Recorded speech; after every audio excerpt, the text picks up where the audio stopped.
Welcome back. We're talking to Ira Wolfe about the job market and what we need to know as employees and employers. What do we need to know now and going forward? Well, I think there's two sides to this. Certainly from the employer side, I think there's a wake-up call. They absolutely need to recognize that just because there's 15 million people unemployed, they can't take advantage, for a couple of reasons. They can't take advantage of that pool and decide, okay, we can lower wages, we can get away with things. That's just not going to fly.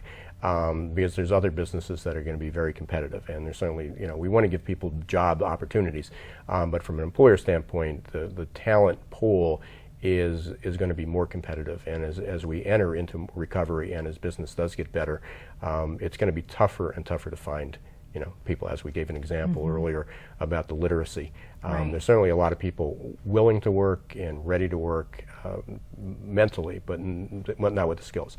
From an employee side, from job seekers needing to look, I think it's come to the time where just having whether it's a 2-year degree, a 4-year degree, or even a master's degree is not enough. There has to be, how did you apply that? And that gets into the question, well, how do you get experience without getting a job offer?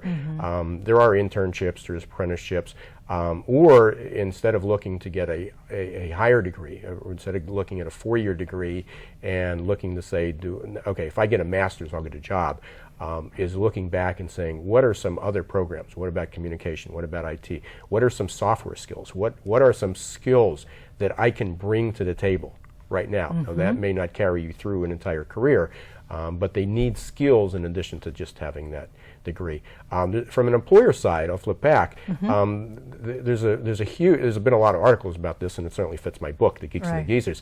There's been multiple generations, and Deloitte in April or May, Deloitte Consulting just released a huge white paper on generational differences and retention, and 9% of executives felt that voluntary turnover would not increase this year. Okay, so pretty significant. So attitude is that, hey, people are just happy to have a job. Yeah. However, when they interviewed they interviewed probably 3 generations: baby boomers, Gen X, which is 1965 to 1979, and then baby boomers from 1946 to 1964, roughly. When they interviewed those, 1 out of 3 of all the employees said they were actively looking for a new job.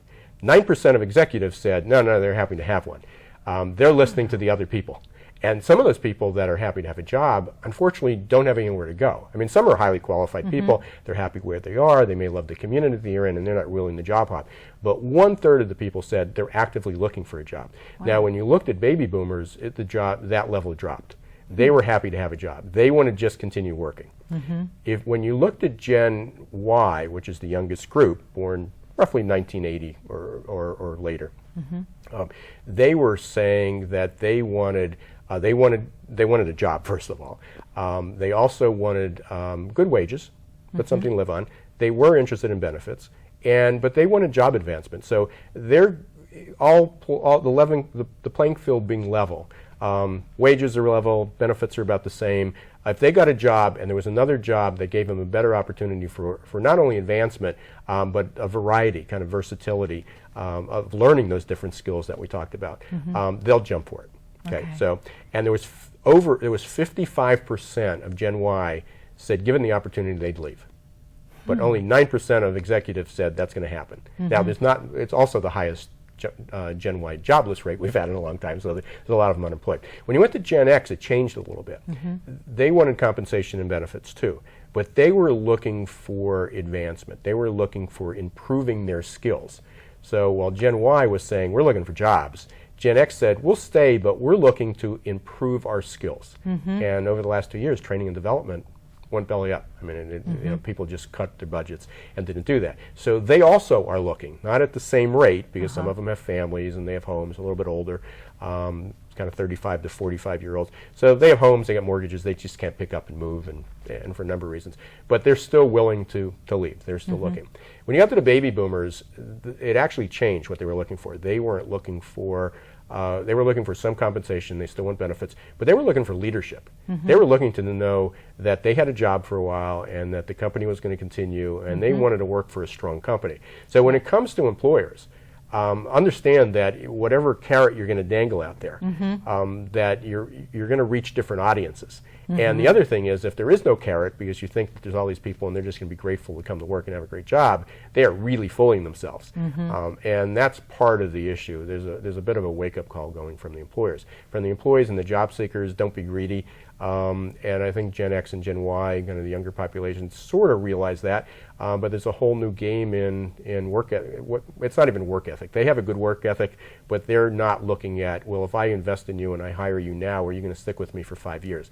If I hire you at a bad time, when times get good, are you going to leave? They go, maybe. And that's a bit of a problem, but that's reality, because eventually, despite the fact that we, as baby boomers, we're going to work forever, and we are, which is causing some issues in the job market, because they're not creating opportunity for younger workers. But eventually, we're going to slow down and get out. It's going to be a problem. So employers really need to kind of wake up, and and job candidates need to be much more realistic. Okay, so we need to all work on this together and to look at what's there and what we have and how we can make it And work. communities. I And mean, communities. this is more than just a work problem. This is a community It problem. is a community. If people aren't working, it's a community problem. Yeah, and it's a global issue. Yeah, very much so. Thank you so much for taking time today. Oh, my pleasure. Giving us more understanding of what's going on and how we can cope with it and what opportunities do lie there too. Well, I hope that helps someone. Yeah, thank you so much. Thanks. We'd like to also thank Freeze Flowers for the gorgeous flowers on our set. It makes it look so beautiful. And thank you for joining me today. I'm Diane Dayton. And remember, keep looking behind the lines and you might be surprised what you find.